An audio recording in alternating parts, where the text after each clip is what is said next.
on Barnsfield Central, we get your thoughts on what lockdown has been like for you. We're with Peter Parsnips, who's aiming for 2 wins in a row for his giant vegetable competition. Susan Waits is stopping by to show off her slim, slow milkshake.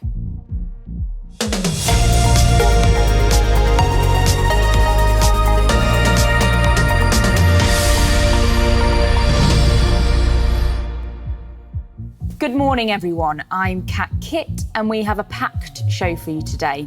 I, for one, am very much looking forward to Susan's milkshake later. But first, lockdown has affected many of us. Many of us feel trapped and cut off from society. To get a sense of how lockdown has affected us, we've got your thoughts on lockdown as a whole. Rupert Wright reports. This was once a very busy street, filled with children playing and neighbours talking to each other. Now, under the current circumstances, its streets lay bare, filled only with cars from residents that have to work from home.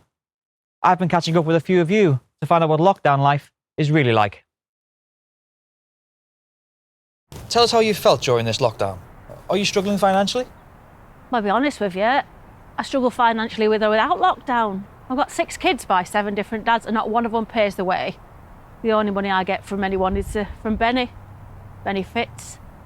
Would you say the lockdown has blessed you with more family time? Oh, no chance. I can't wait for the little... Can I swear? We'd rather you didn't. Gits to go back to school. They've done no work.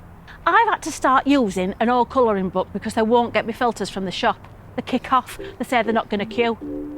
So, you even have to get your children to do your shopping? Why? You offering? You want to be number 8?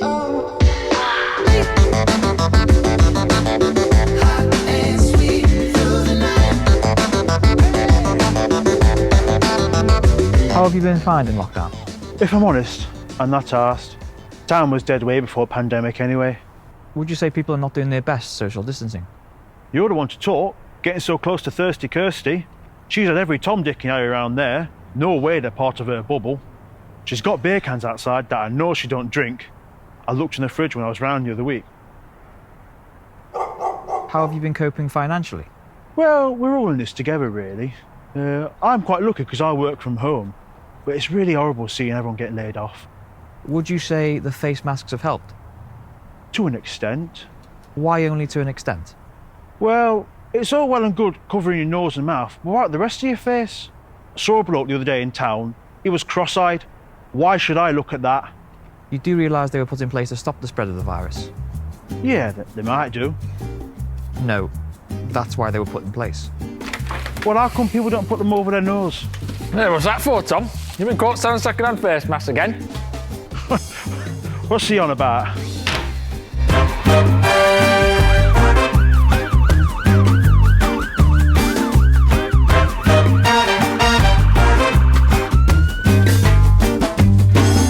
How have you been finding lockdown? I've really struggled, to be honest with you. How so, if you don't mind me asking? Oh, with the job I do, it's very hard to get much work done. So, the lockdown has affected your ability to do your job sufficiently? Oh, big time. Also get paid cash in hand, a lot of heavy lifting involved, you know. Would you have made any changes to the way lockdown has been handled? Yeah. First of all, I could run the clap for key workers being a bit longer.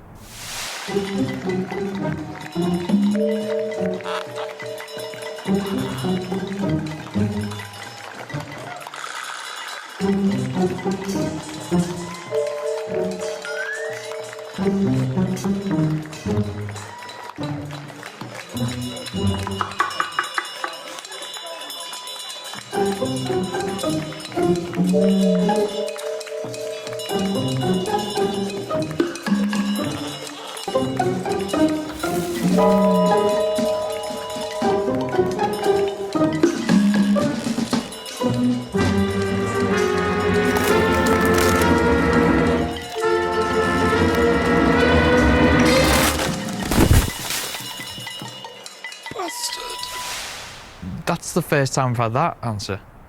Do you know many key workers? A few, aye. Some could even class me as a key worker. Thank you for your efforts. No worries. Do you think the government has handled things to the best of their abilities? Don't watch it. Sorry? I don't like the main bloke on it. The other one looks like he cuts his hair with a knife and fork. I'm too far behind to catch up now. I'm talking about the people leading us through this. Yeah, I'll pick up the box set once it's finished.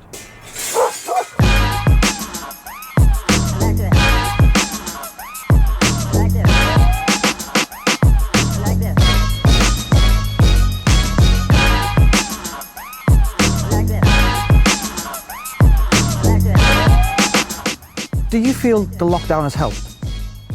Maybe in some aspects, yeah. Are there things you feel could have been handled better? Well, I've no time for those people who don't even try to keep social distancing. And at least everyone could be washing and sanitizing their hands.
Over.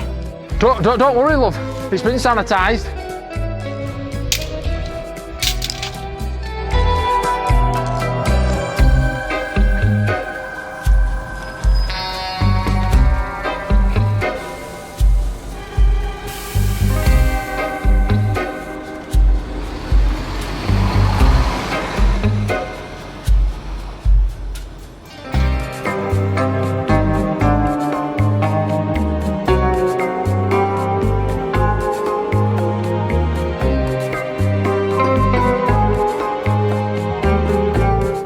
Took me 4 hours to make that.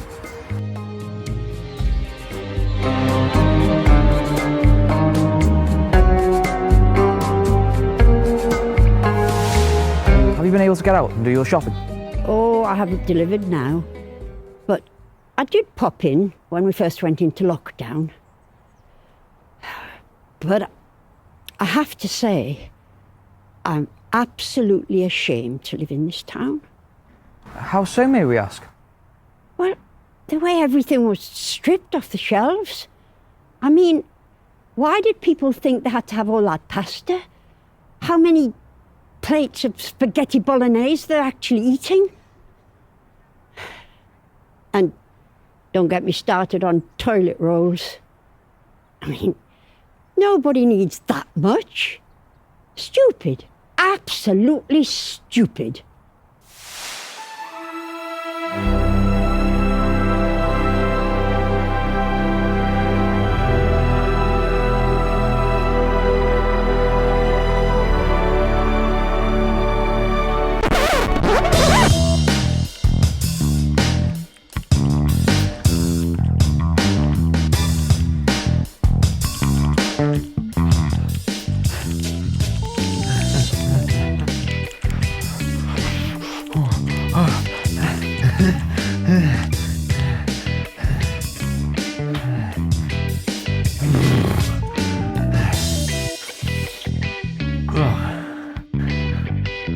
We may have lost that battle,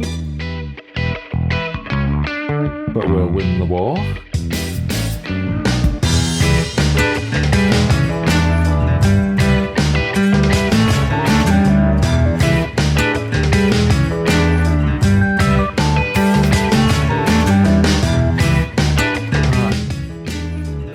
Better get that pasta on. Thank you for talking with us. fucking missus lost her face masks. Time for a quick interview? No chance. Danny's just rang down the road. Gotta go. She's got new stock.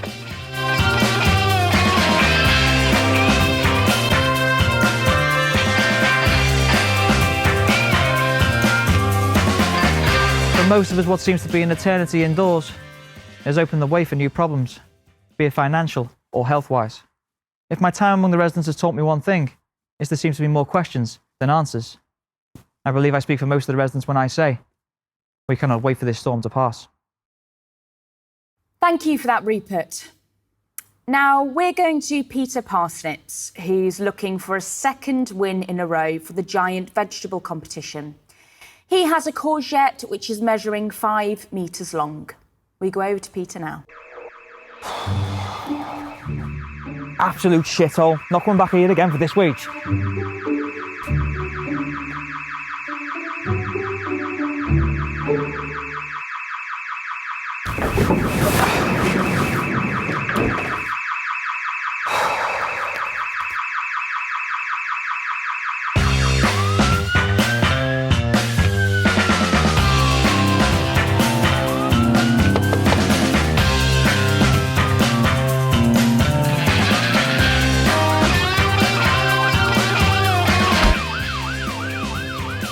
Do you want to buy some van tyres?